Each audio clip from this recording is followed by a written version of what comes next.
Crawford. Deppert. Here. Mark Goddard. Here. Samuel Goddard. Here. Graff. Here. Hagman. Here. Hall. Here. Harris. Here. Josting. Here. Crable. Here. Longfellow. Here. Mennel. Here. Mingus. Here. Nellens. Here. Paget. Here. Frail. Here. Rich Stinson. Here. Schneider. Here. Sin. Here. Smith. Here. Chairman Zimmerman. Here. We have a quorum. We'll do business. If we could rise for the invocation of pledge.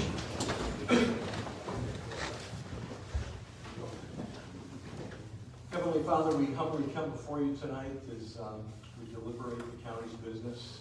Pray that we can do it in a spirit of humility, in a spirit of doing what's best for all the citizens of Tazewell County. I'd like to lift up Sue Beanie tonight as she begins a new season of life next week as she retires from Tazewell County. She'll be sorely missed, and we wish her well. She moves on.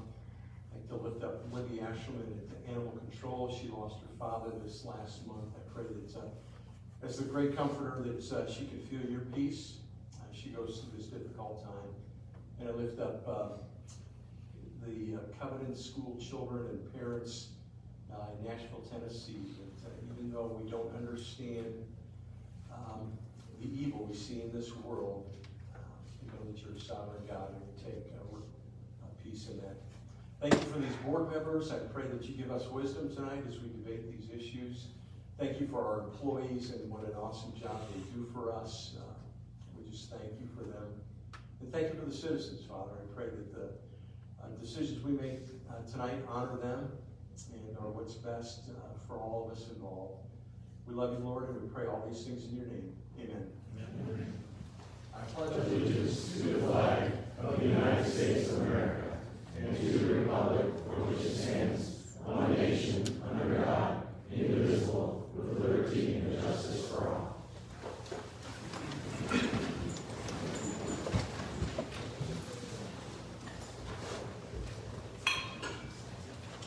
All right.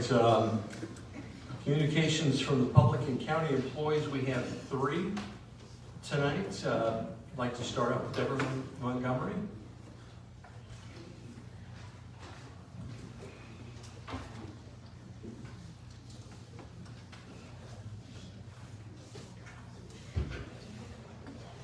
I just wanted to take this opportunity to thank the board, and in particular Dick, for suggesting a 30-day pause on the destruction of the buildings and moving forward. I'd also like to suggest again that the alternative plan be taken a look at. Matthew Johnson has come up with yet another plan that I think might be something that would be interesting to all of you. And again, it is something that could easily be done, and that way we could all be winners in this situation. So that's really all I had. Just thank you. Thank you, Deborah. Roy Paget. I just want to say I'm here as any other public person that comes up. I'm not here speaking as a board member. I circulated something to all the board. Some of you probably have not had a chance to read it, but basically we need to do some discussion, and I think someone will put this forward regarding understanding of conflicts of interest and disqualifying bias. In general, I think it's understood that most municipal officials who has a conflict of interest in the specific situation is not supposed to participate in that matter.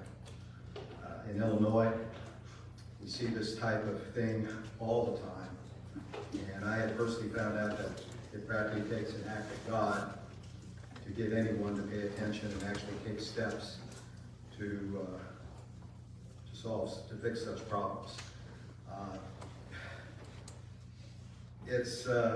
So what is a recusal? And this is where it hits the heart of what I want to talk about.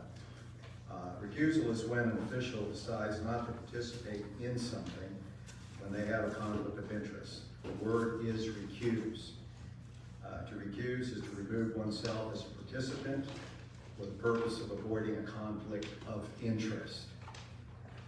When is a recusal appropriate? In general, recusal is appropriate when an official has a conflict of interest with respect to a specific matter, or when the official is biased and cannot act impartially. One of the most troubling situations is when we face, as county officials, is when we face an angry citizen or a group that claims an official or officials should not participate in a matter because of a conflict of interest. A charge of conflict of interest often implies unethical behavior. It is a charge that goes to the heart of the people's trust in their government and questions the personal motives of an elected and appointed official. After all, in this context, conflict of interest involves an official who is in conflict with the public interest. Consequently, it is something that all officials should be aware of and consider carefully. The Illinois statute governing conflicts of interest prohibits any public official from having any interest in any contact or the performance of any work in making or letting of which such officers may be called upon to act or vote. That's 50 ILCS 105.3, and Counselor will double S that, which follows citing sections of the legal code. Now, the basic rule is that the conflict of interest requiring recusal will be found when an official has a personal or financial interest in the outcome of the matter. It's not just financial. The reason for this rule are obvious. A man cannot serve two masters. For this rule, it's important because the public interest must not be jeopardized by the acts of the public official who has a personal or financial interest which is or may be in conflict with the public. So we're well past 3 minutes. Are you about wrapped up? 3 minutes are our rules. Oh, I thought it was 5. No, 3. Okay, I didn't get that. So, I'll just go ahead and conclude. It's important for all local officials to understand what it means to recuse themselves when it's appropriate and what the consequences may be if a disqualified person participates in an official action. Not only may it result in an invalidation of the board's action, but defending a court challenge uses municipal resources that might be better spent elsewhere. In addition, retention of the public trust is a significant factor that should play into every official's decision when a potential conflict of interest is at stake. This is all in everyone's board email. You can read the rest of it since I've been cut short on time. Thank you, Mr. Chairman. We need a copy up here too. So our last speaker is Tim Bear.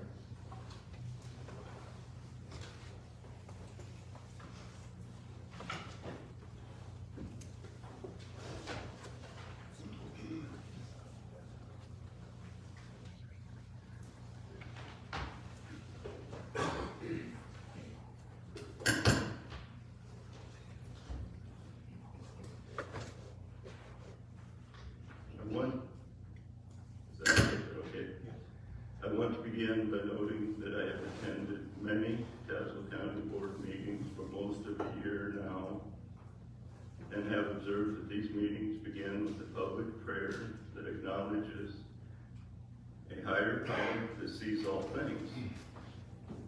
In a recent meeting where the Tazewell County Board Chairman led this prayer, it was prayed that the one above could be honored by the actions and votes of this meeting.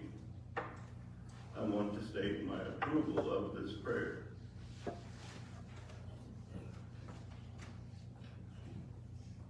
But I now express my regret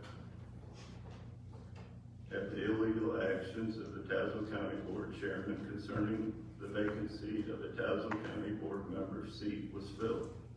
I will not go into detail here on the illegal actions other than to note that the one above was most certainly not honored by these actions.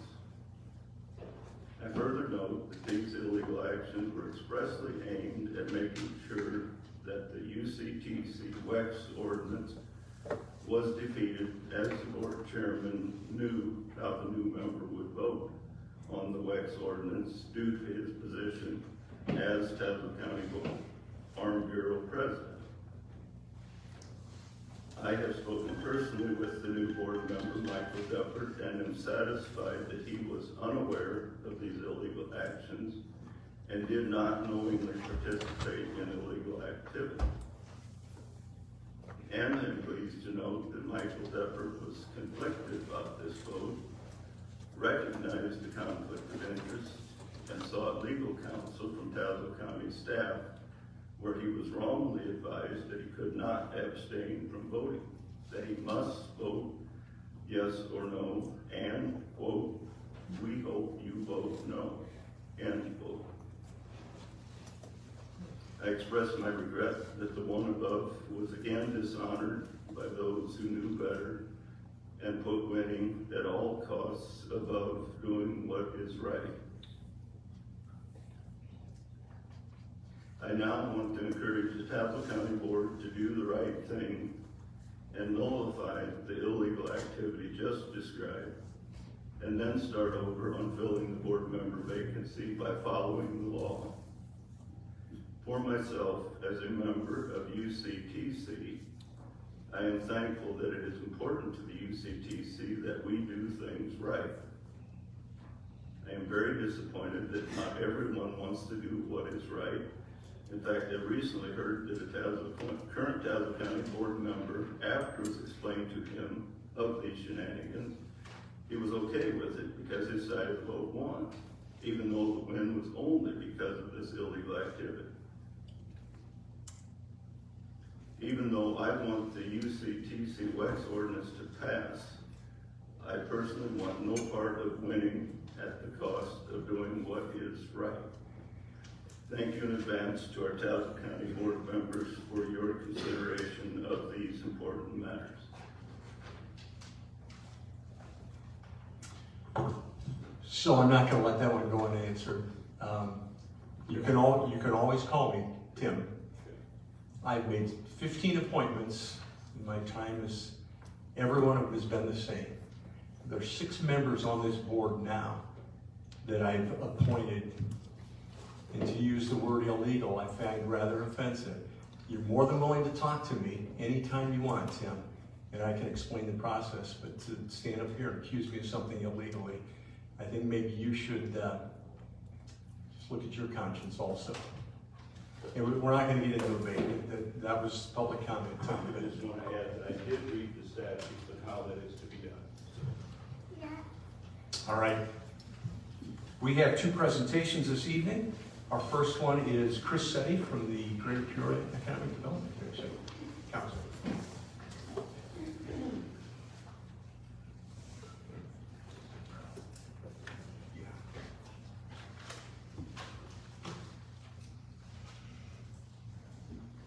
That's what this works.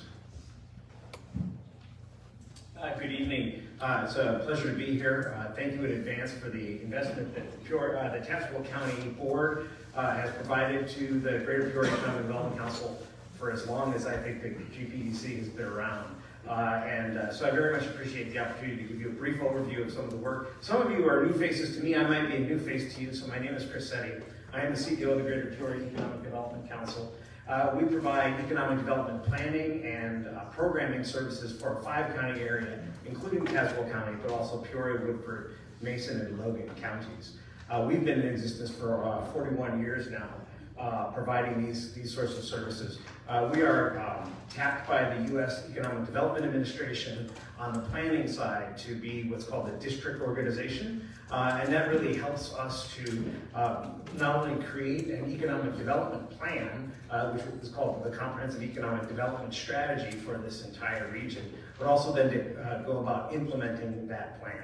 Our work with the EDA has been very fruitful. It's been particularly fruitful for Tazewell County. In the last couple of years, we've been awarded nearly $4 million, $3,990,000 through the Illinois Central College, Illinois Central College, for capital projects. One in $3 million in East Peoria for their Workforce Sustainability Center, which should be open in July or August of this year. and then another almost $1 million split between East Peoria and Pekin campuses for capital improvements to expand their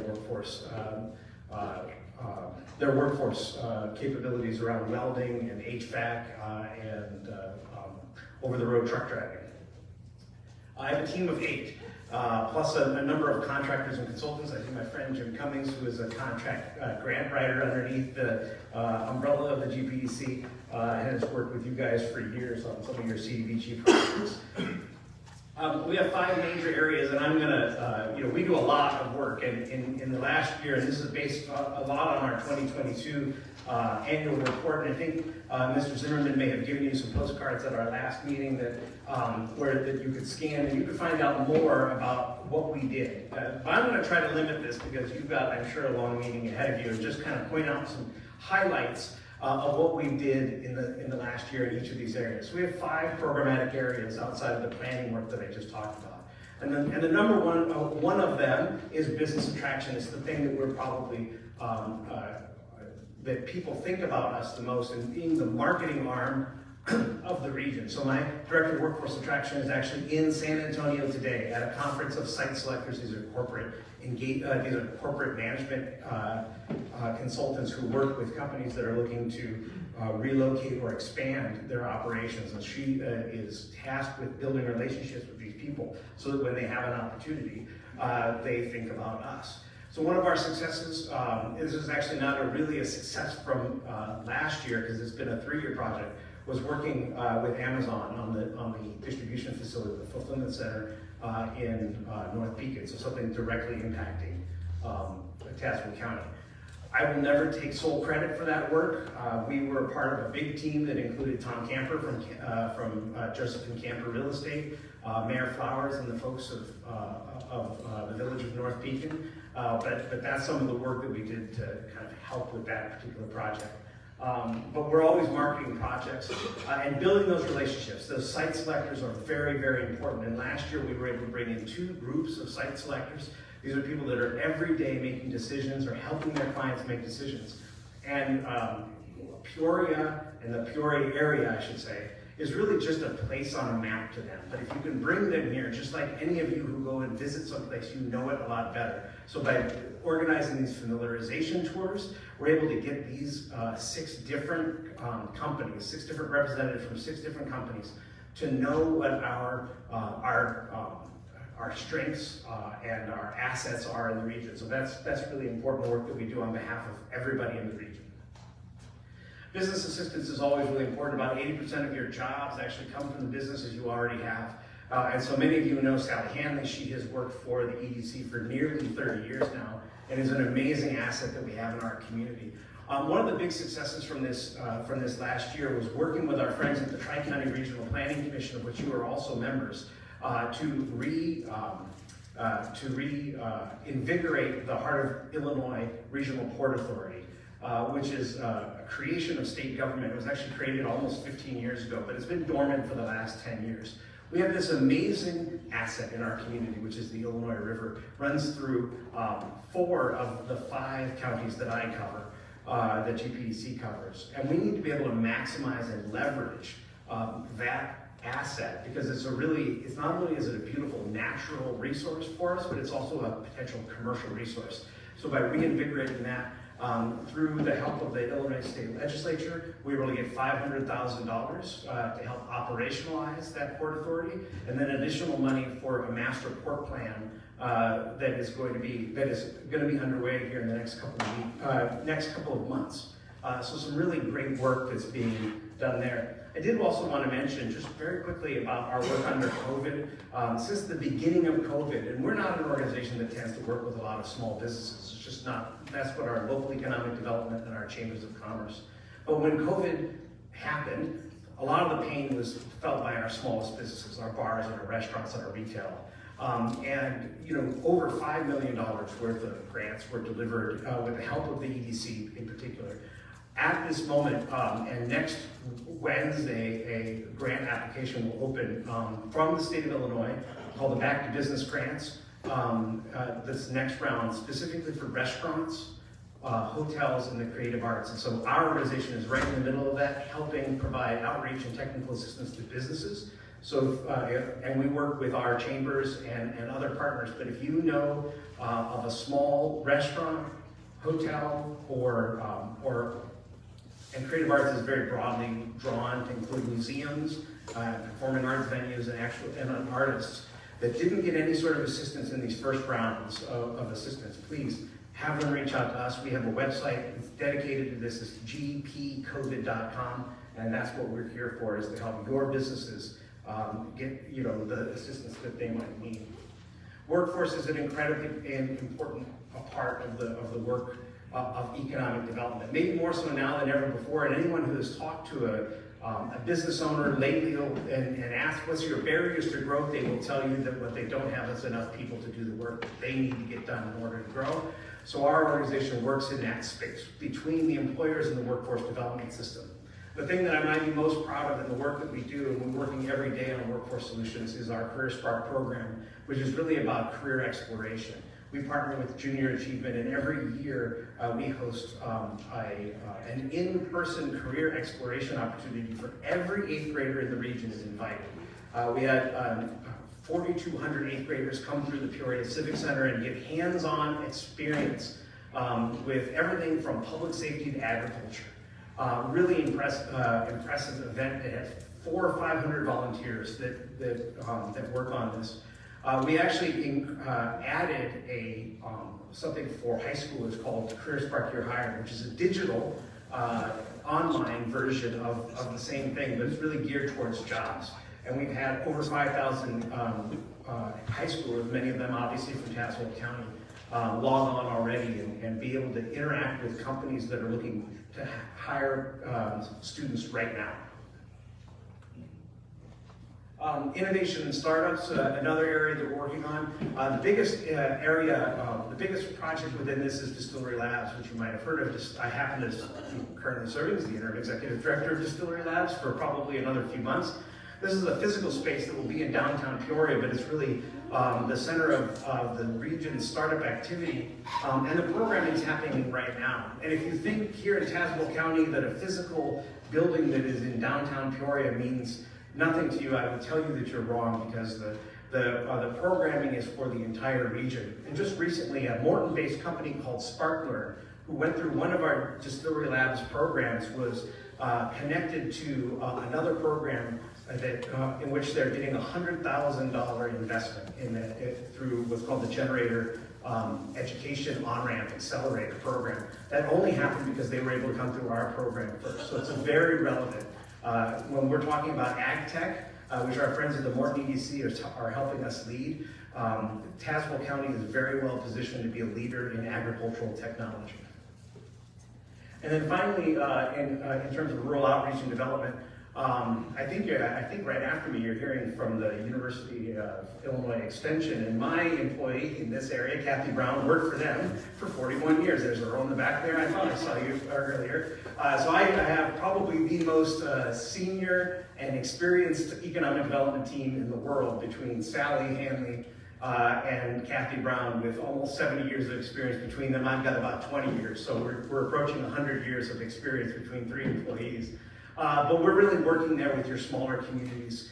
Kathy has really been focused on 2 things. One is broadband, and we worked with a group of Tazewell County board members on broadband feasibility planning. We were actually just awarded a grant from the Just Transitions Fund that will allow us to actually pay for a feasibility study to even better understand some of the opportunities here in Tazewell County around rural broadband expansion. Maybe more important is some of the opportunities that are available under what's the Clean Energy and Jobs Act. And as you might know, the Powerton plant in Pekin will be closing in 2028. That has actually unlocked some opportunities for some funding, and we work with Mr. Delury and the rest of the Tazewell County administration to get an allocation of $460,000 through the CEJA grant process they call Energy Transition Communities Grant. So we'll be working with them. Not only do we help with the application process, but now are helping with the public input process that you all will be churning through here in the next month or so. So really great work there. The whole goal behind the rural development thing, and I don't know if Mr. Emig is here anymore. He's in the audience. He's in the audience now. So they're working with Hopedale's, working with Delavan, working to make sure that our smaller communities are connected to the same resources that some of our bigger communities like Pekin or Morton would be. And then finally, we don't do it, and I've mentioned a couple of our partners already in the conversation here, where we're talking about junior achievement or Tri-County Regional Planning Commission or the Morton EDC. We're all in this together, and sometimes there's this idea out there that there's too many people that are doing economic development, and what I will tell you is that there's a big meal to cook, and that's why there's a lot of cooks in the kitchen, but we're all kind of working off the same recipe. So we all work really well together. And one in particular that I'm very excited about, there was just a presentation that was made last night to the Peoria City Council, but this is a regional initiative around talent attraction called Choose Greater Peoria. We started this at the Peoria Chamber of Commerce, the East Peoria, Morton, Pekin Chambers of Commerce, the Convention and Visitors Bureau. We started this talent attraction campaign about 2 years ago with about $80,000. The Gilmore Foundation is coming in, and they're working with the business community.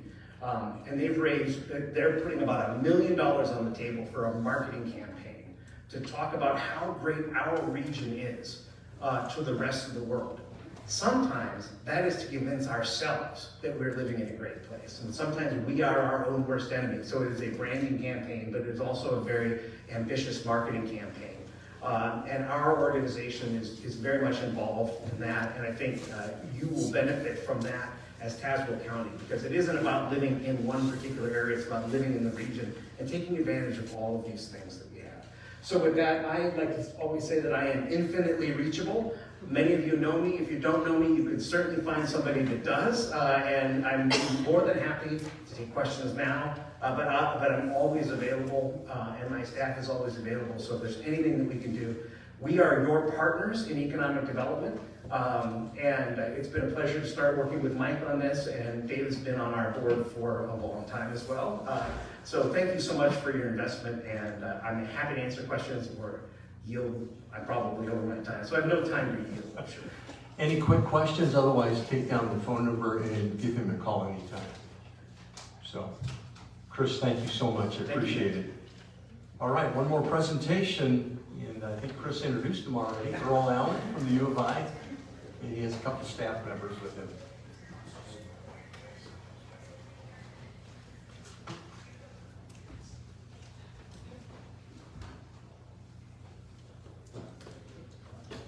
Okay, well, good evening, everyone. It's always a privilege to come before the board. I try to do that a couple times a year, or at least attend the meetings and present one time. It's good to see everyone. Also to see a lot of the new faces that are on the board here tonight. You should have a copy of our annual report in your packet, and we e-blasted the link to it out in January, and so you may have seen it electronically, but I'd like to get a hard copy in your hands. Take a look at it and read it. If you're a keeper, you can store it somewhere at your house. If you're a thrower awayer, I encourage you to share it with someone else and let someone else take a look at it as well. I'm going to give most of my time to my two staff here, but the last page inside the back cover is a listing of all our staff. We have had 12 retirements during COVID, the 2 years of COVID. And so I hired 4 new staff in 2021, 4 more in 2022, and then we'll be hiring 4 more this coming year and have a couple of those underway. But I wanted to introduce a couple of new staff to you and let them just kind of describe what they do. If you look through these pages, our staff pages, you may see some people you recognize. 2 of the more recent people that started were Kevin Brooks, our new farm business management and marketing educator. He started in December. And then Chris, you mentioned Kathy Brown. She retired and then started working for Chris. But we hired Richard Proffer as our CED educator. He started last July. He comes from University of Missouri with about 15 years experience there and had some connections in Central Illinois, so he was interested in this position. Becca Crumrine is to my left, and she was recently promoted to our SNAP Ed educator position. And then Caitlin Beekman is to my far left, and she is a community worker in the Tazewell County office. I'm gonna let them say a little bit, and then we'll be done. And if Sue's still here, I want to congratulate her on our retirement. I saw her earlier. She scooted out. Did she scoot out? I'll pass it on, so Okay. thanks, Earl. All right. All right, good evening, everyone. As Earl mentioned, my name is Rebecca Crumright, and I work for University of Illinois Extension through the Illinois SNAP Ed program. So you may be familiar with SNAP, or the Supplemental Nutrition Assistance Program, but you may not be as familiar with SNAP Ed. So SNAP Ed is also funded actually through our Farm Bill. It's a federally funded program. So in Illinois, that is provided through University of Illinois Extension. And what we do is really focus on our SNAP eligible families and try to help make the healthier choice an easier choice. So through our work, we have different positions. Caitlin, I'll let her talk a little bit more about the direct education. That would be more of that traditional approach to public health and education where we're teaching families face to face. But then in my position, I work in a different realm where we call it more policy systems and environment work. So basically in public health and in any sort of education, we know we can teach, but if the supports aren't there in the community for families to actually utilize that, then they can't. So how can we make changes in our communities to really make those choices easier? So in my own position, I work directly with a lot of different organizations, such as schools, early child care centers, food banks, food pantries, any places that our families eat, live, learn, shop, or play. So wherever our families are, we want to be there with them. And I can work directly with them to make changes just in that environment. And then I also work in a lot of community collaborations. So I was actually in front of the board once before, so if you think you're having deja vu, I was here it would have been last August, I believe, and we did a hunger proclamation at that time. So I work very heavily in the food access space, as well as the nutrition and physical education. So yeah, that's a little bit about my own position. I'm going to let Caitlin talk about the direct education. Hi everyone, I'm Caitlin Beekman, as they have introduced me as. I am a staff education instructor with Extension. So like what Rebecca was describing to you, our biggest part is that direct education, and that's my biggest responsibility, is getting out into the community and partnering. We partner with the Tazewell County Health Department, some food pantries. Most of the school districts in Tazewell County are eligible for our programs, and what I mainly do is go into the schools. I provide nutrition education, physical activity education, and then also with our adult audiences, I can touch a little bit on money budgeting, and then also give them that nutrition aspect too. But yeah, that's kind of what we do in staff education. You would ask me questions. Okay. So thank you for your time, and we want to keep working you. Appreciate your support. I want to keep working with you and trying to make Tazewell County a better place to live and improve the communities and the people that live here. Thank you. All right. Thank you, Earl, Rebecca, Caitlin. Thank you so much. Thank you. All right. All right, so moving on. Can I get a motion for the February 22nd board proceedings and the 25th special meeting? Motion by Longfellow, second by Atkins. Any changes, additions, deletions? All those in favor signify by aye. Aye. Those opposed? Down to the consent agenda. Let's see, item 11 and 17 are going to be pulled. Anything else? Item 5.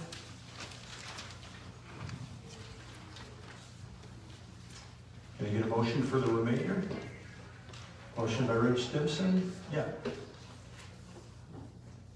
Did you want to pull something else? Oh, second by Crawford. Okay.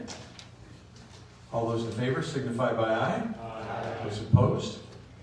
Can I get a motion for appointments A through J? Motion by Sin, second by Atkins.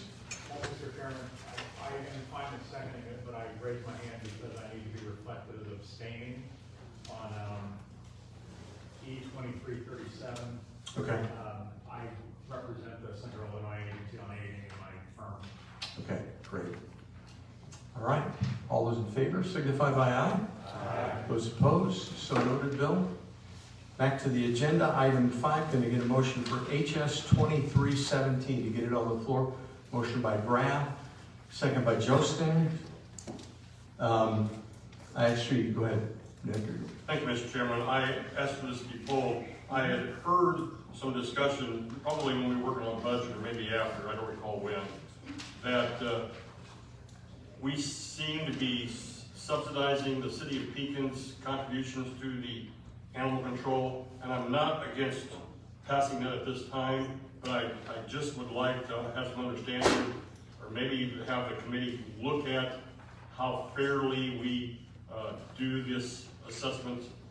I realize we are in a difficult position because we sell animal control tags or dog tags throughout the county, but I don't know how our usage works, and I don't know if the committee has even looked at that, but I would request that be done in the future. And I think it's important for all board members to know what they're voting on. Mike, can you just give us a little overview on the usage?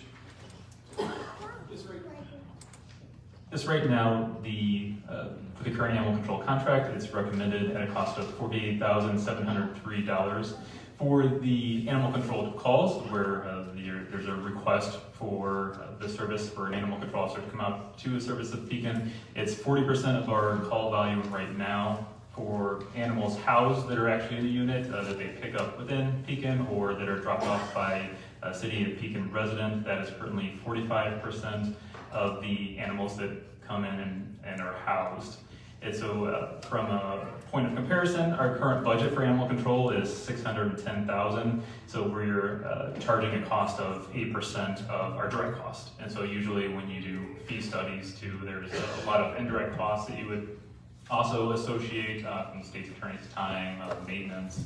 And so it's been a little while since the formula that has been used has been updated, and over time, the contract amounts just haven't increased. It's been a static base cost that we charge the different municipalities. Then we previously had factored in call volume and the number of animals housed. The price that we try to distribute among these different agencies hasn't really changed much, though, over the course of the last 25 years. Nick? Just as a follow-up, so if I heard that right, Pekin's responsible for 40% of our call volume, but they're paying 8% of the cost for the program. Is that what you said? Correct, for the direct costs. So of the animal control fees, and perhaps you don't know the answer to this, what percentage of the people living in Pekin are paying? So of the total animal control fees we receive, what percentage is attributed to Pekin? We would need to do more analysis, I believe, to know exactly how many tags are sold within the city of Pekin. That is a little bit of a separate function, and that statutorily we're to sell the tags throughout the entire county, and so this contract is for specific services that we provide in addition to our statutory responsibilities. And that's my point, Mr. Chairman. I think we need to take a look at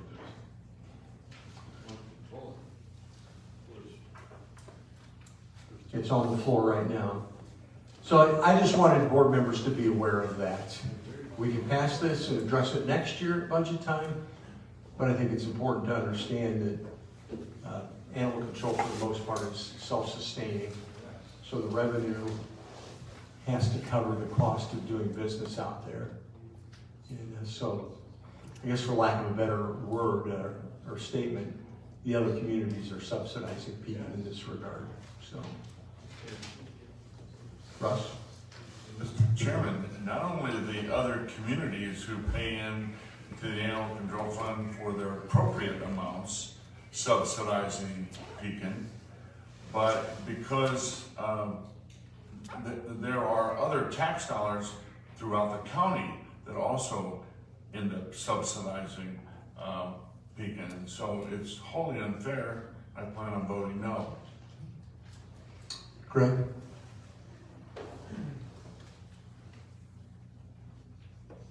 I guess we haven't raised contracts in a while, we were very conscious of costs and stuff like that to the cities. Predominantly, our money comes from tags. I mean, roughly, but it's 110 up to 120,000 is the total city contracts altogether. Just sort of say 8% on the other, everything else is tags or else other fees. So it's a bit misnomer. I'm not saying that we shouldn't look at it. I don't think we should get to the point where we don't pass it tonight. I think it's very something that we should look at for next year. I don't think it's as egregious as what it sounds. I think probably right that the number of traffic of our staff is probably a little higher there, but it's not this 8%. That it may be a little bit, and I think it should be looked at next year. But I think it should be passed tonight and looked at again for next year. Okay. Dave? Personally, I think all communities should be treated equally the same, and the permit should be treated the same for all.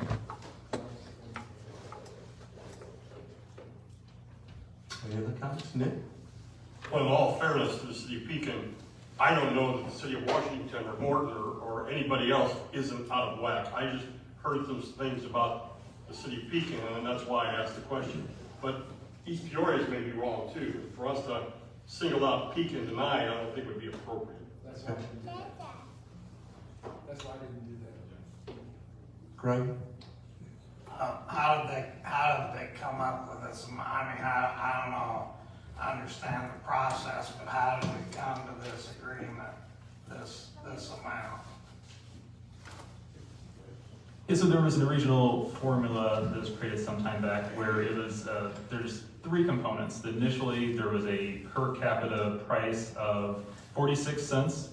Then there looked at the animals housed, and this basically reiterates what Greg Sen had said, is you try to look at 120,000 and splitting it between all the organizations. So 40,000 was attributed to just per capita that the animal control office is available to come in emergency situations or whenever calls may arise. The other categories was based on calls for service and animals housed, and so it looked at the calls that were coming from each organization and figuring out of the 40,000 how much was a proportional share. I think part of the issue is these baseline amounts didn't keep up with inflation, the CPI, and the cost of animal control. It stayed static for a long time, and so that's where we ran into a little bit of issues with the animal controls being under budget. So in the last year or two, we have had some increases with the animal controls to go to CPI, but like I said, it was the contract in 1997 was $42,900, and today we're proposing $48,000. So it's just roughly about a $6,000 change over the last 25 years. Vivian? Thank you. Being on the health committee, when we signed to approve these, we were told it was a formula, so we didn't question. Now hearing this, I think maybe we should go back and look at all of them and make them fair. I mean, because I don't agree letting another township supplement another township.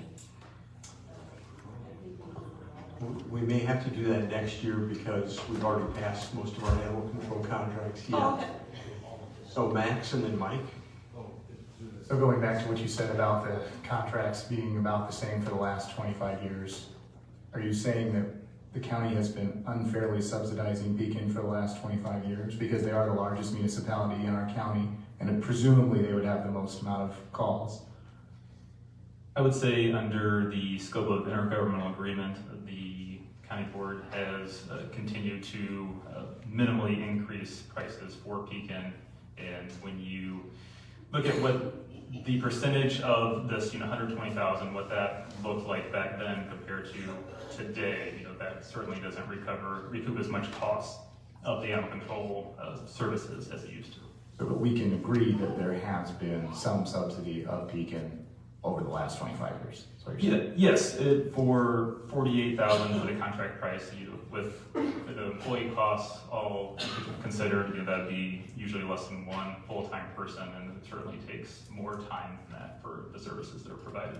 Do we know if this has ever been pulled before at this time before it was approved in 25 years? Like, has anybody looked at this in 25 years, or why are we just looking at it today, I guess? For myself and the animal control director, our history doesn't go all that far back, and so I could only speak to since the current animal control director was here and the documentation that she provided with the per capita costs. So I guess my question probably should be directed to Mr. Graff or to Mr.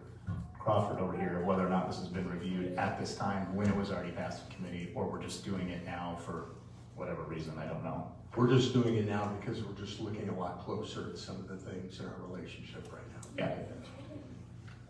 Okay, Mike, and then Greg, and then Russ. I support Greg Sinn's position. We're way past start date. Everybody signed up except Pekin, I think. And it's going to take some time to review it, so I'm going to vote to approve it and then review it next year. Greg? If we're looking at, listen to Michael speak a little bit, everybody's town is subsidized to a certain degree. Again, it's all tags. If you look at contracts fee paying for it, nobody's paying enough to cover our staff to go do things. But part of this is our job to be going out and doing. It's a fine line. Part of this is the job of animal control to be doing things. There's some extra services, yes, it should be paid for, but if you look at it, probably, as strict those numbers, probably everybody is being subsidized to a certain degree, but we're getting money through their pets, tags. This, again, I've been doing this for a while. We probably did it twice. We had the tags, we must do it twice, as the original one looking at it. And the original one was combined using number of calls, mileage, and population. There's some areas that predominantly have more calls, so they got charged more. About 15 years later, we kind of brought things together more of a population basis and tried to make everything a little fairer that way. So maybe looking at having Jay look at it again to say that maybe we should start looking at more calls like we did originally to see what more services that area is required. Because in the original one, those areas were charged slightly more. So that thing that Jay, you can probably look into that. Yeah. Russ? Thank you, Mr. Chairman. I understand that there's some people that just want to say, oh, well, we didn't get it right, let's just kick it down the road another year. Let the inequity go, let the other municipalities suck it up for the largest municipality. My view is that's wrong. That's one of the reasons we're here. So my question for you, and Bill, follow closely because you may want to comment as a parliamentarian. Would you have any problem, Mike, since Mr. Graff points out to me that we have Pekin on the floor and we just took all the rest and approved them in the consent agenda? Would you have a problem, Mike, as the administrator, if we had a motion to reconsider all those ones that we just passed, and we take those, if that passes to reconsider, we take all those plus Pekin's, which hasn't been passed, and have a motion to refer back to committee so the proper due diligence can be done and we don't have to wait a whole year of inequity before we fix it. That's my question, Mike. So I'll take that question. We actually passed some last month, we passed some this month. I think that train's left the station. The only point is I just wanted to make that inequity before we voted tonight. And so that's the only reason we're talking about it. Nancy? Well, I would support tabling it, not tabling, but approving tonight's agenda. But I would also like to suggest that we not only review the animal control, but we also look at the recycling. Because I'm wondering if those are done in a different formula, and I don't want to get into that right now tonight. But I think when we're talking about fees to various communities, I think we need to look at maybe other than just the animal control. Yeah, well, we're going to be looking at a lot of things over the course of the next year. With animal control, the tags, the higher the price goes, the fewer people that get dog tags, and they take their chances. So we need to hit that sweet spot where enough people comply with the law and it's affordable. So I'm sure it's something that, Greg, you've probably dealt with for 30 years and just trying to find those right balances. But thank you, Nick, for bringing that to our attention. Any other questions? All those in favor signify by aye. Aye. Those opposed? Aye. Motion passes. Was there a head conference?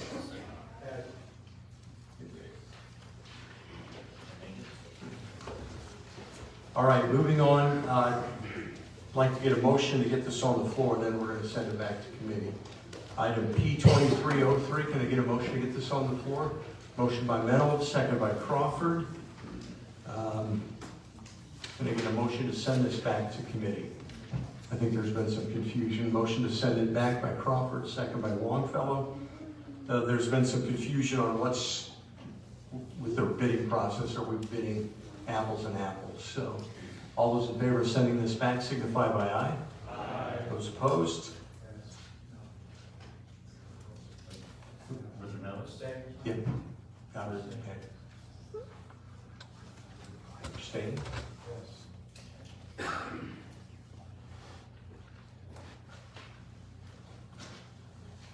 Okay. Then item HR 2305, update to the employee handbook. Can I get a motion for that? Motion by Nell, second by Sam Goddard. Mike, you want to cover some of the changes?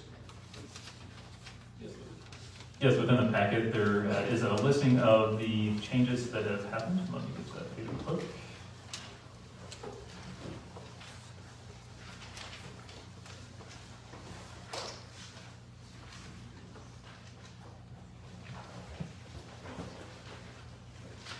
Okay, so from an overall perspective, the goal of these updates is to make sure that we're complying with the current HR laws in place.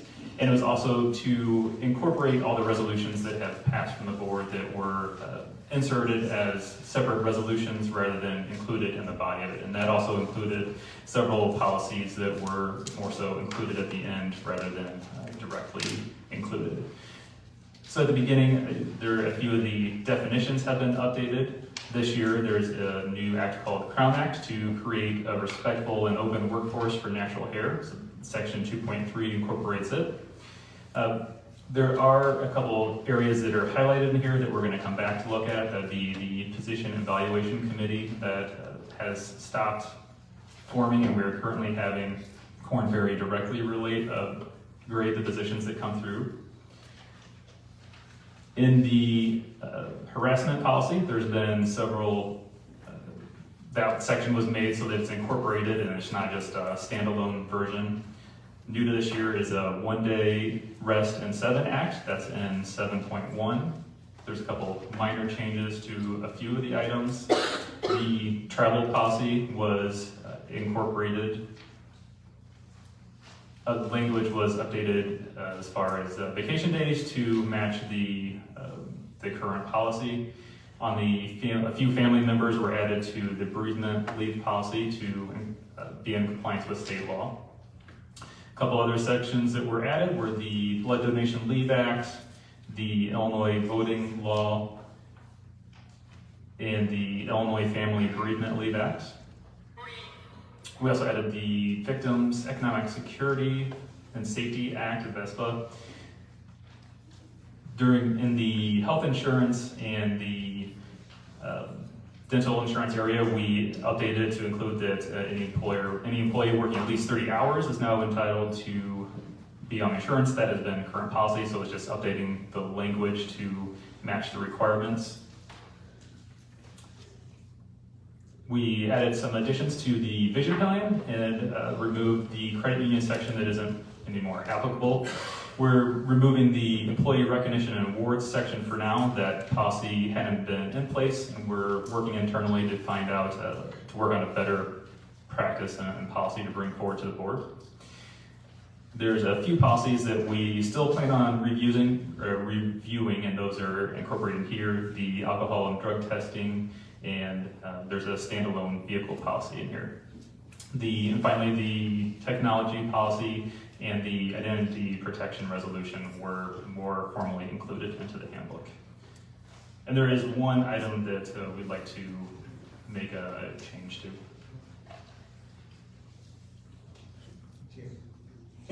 Yeah, in front of you in your packet, there should be a 2-page piece under the group health.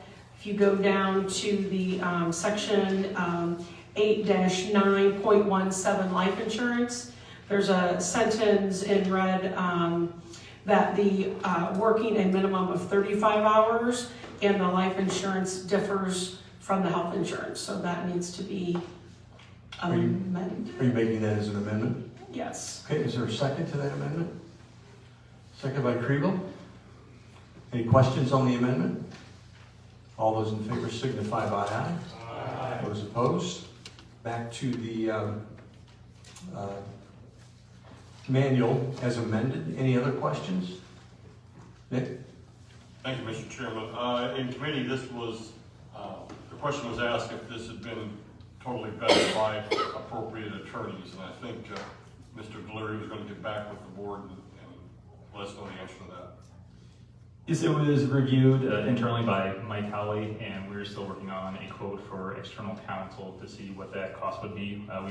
Since several of these items are currently state law, we wanted to make sure we get those languages put into the handbook and certainly pursuing what the cost would be to have it fully looked at. That wasn't a budgeted project for this year, so that would be an item that would maybe need to come from contingency if we move forward with it. Bill? I was actually going to comment on the same issue. I think I raised that at committee, and I just wanted to say to everyone that I don't think that this is perfect. As I said at committee, I plan on supporting it. It's an improvement over what we have as of right this minute, but I think it does still need some work, and I'm glad to hear that there is some attempt to look into getting outside counsel to review it to make sure that we're I don't want to badmouth the state's attorney's office, but having individuals who have a high degree of specialization in this particular area, I think is a good idea to make sure that we do that periodically, not every single year, but periodically that we have outside counsel review something like this. So I'm glad to hear that that is in the works. All right, any other questions? All those in favor signify by aye. Aye. Those opposed? Any unfinished business? Roy? Can you please use your microphone?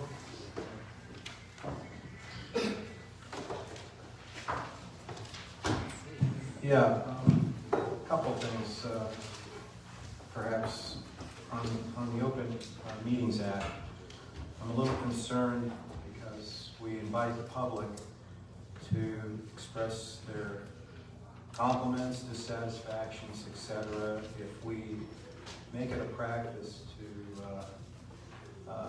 criticize the public who allows us to be in our chair here, it's their chair, not our chair. It would probably discourage participants from coming up using the Open Meetings Act. I don't think it should be a practice to publicly chastise the public to come up. And it hasn't been, but I've never been accused of doing something illegally before too, without actually somebody talking to me. And I've talked to the state's attorney. Everything we did was by state law. Well, that's, so anyway, your next point. I didn't finish. I think there, you know, when we get into law, the way it's put usually, you know, it's a matter of opinion. And so, in any event, moving forward with that, there is differing opinions on that. So, I just think that we should be careful how we chastise public when they are make an effort to come up here and talk to us. I'm sorry that maybe you felt attacked, but that's the beauty of the Open Agreement Act, that people can speak freely and say whatever they want. And perhaps it would have been wise counsel to maybe talk afterwards and just hold our opinions, so they're not, we're not discouraging the public from coming forward. And the other thing is, where was the memo that we only limit our time to 3 minutes? We've always had 5 minutes. I believe it's in our board rules. I'll check it and see. It says 5 minutes, and that's not really a state statute, by the way. That's just a practice that we do. There's no limit technically when we talk about the Open Agreements Act, a statutory limit. So I believe it is 5 minutes, and I'd be happy to talk to you afterwards about that. All right, any other unfinished business? Russ? I haven't checked the number of minutes, but whatever the board rules say is treated just like the encumbrance among the board as a state law. It's a rule that the board has passed. It's not a recommendation. Thank you. All right, any other unfinished business? Any new business? Well, okay, the board, yes, Roy. I guess this would be under unfinished business.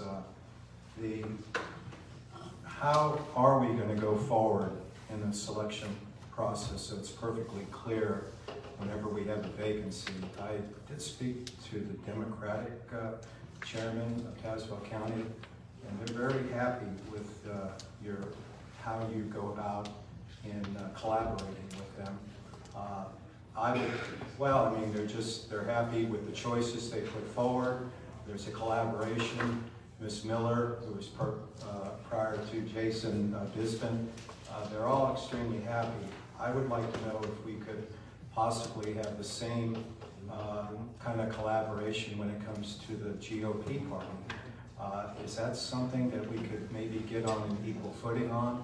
Or is it, do we just... I follow state statute, Roy, and that's what I do in my meeting.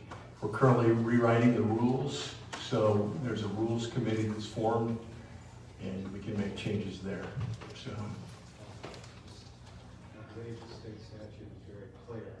I believe the state statute is very clear, and again, it's an opinion, and I think we really need to have an equal footing with whatever party, whoever we address, should be treated the same. I hope we could... Let's discuss this afterwards. I'm not sure what you're talking about. Well, the state statute, the other parties have been very happy. It appears that the GOP party is not happy because they're not being treated on equal footing. So I'm just asking if we can have the same thing that the Democrats have for the GOP party, that's all. All right, any other unfinished business? Okay, bills have been sent out. Thank you, Hannah, for doing that. Just a couple of quick announcements. I did send an envelope around for a farewell gift for Sue. I mean, if you want to participate, feel free to. Don't feel any obligation. There will be on Tuesday the 4th from 11 to 1 up in the jury room. We can say our goodbyes to Sue. We'll have some refreshments there. And it is Dan Sullivan and Katie Nell's birthday today. So on your way out, wish them a happy birthday. So, can I get a motion to approve the calendar as it's sent out? Motion by Longfellow, second by Mingus. Any changes? All those in favor signify by aye. Aye. Those opposed? Calendar passes. We are recessed until April 26th.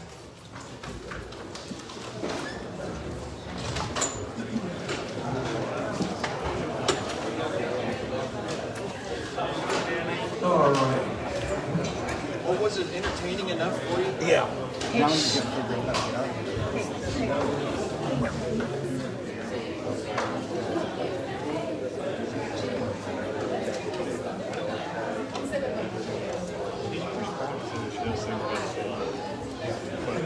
He's being sued now?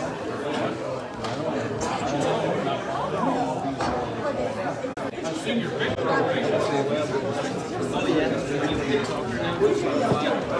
accidentally pushed something in. Oh.